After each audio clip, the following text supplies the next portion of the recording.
So, what's something that I wish more leaders understood about the impact they have on people, even when they don't realize they're having an impact?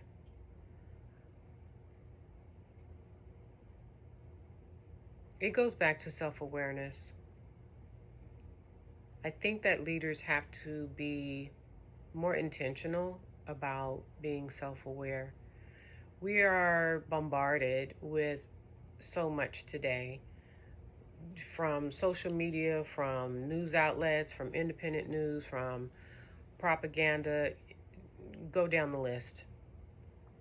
And I do think that sometimes it's hard to stand in the space of self awareness. But I think the self awareness helps an individual dial in to what their impact is or has been on an individual or a team, as the case might be. Communication is going to be a key anchor here.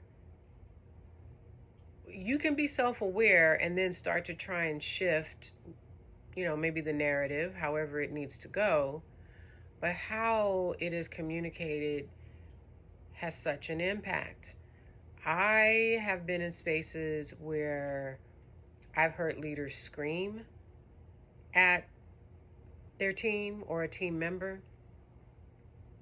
I've had leaders scream at me. I've had condescension and denigrating kinds of comments that have been made to me. I've seen it happen to others. It comes down to how you communicate that makes a difference in how people feel.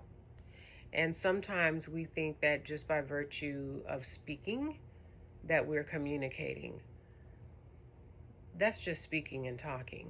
Communicating is the ability to get an idea, a bit of knowledge, an understanding, an ideology, a doctrine, a dogma across to another individual.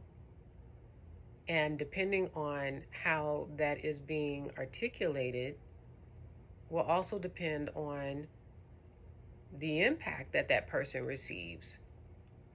So, our communication and our ability to communicate in ways that others can receive it starts with us being self aware and pausing enough to think about, how do you want to be perceived? How do you want your message to be received? And if you can't answer those questions, then it's not time to communicate yet. And in fact, it underscores the reason for the pause.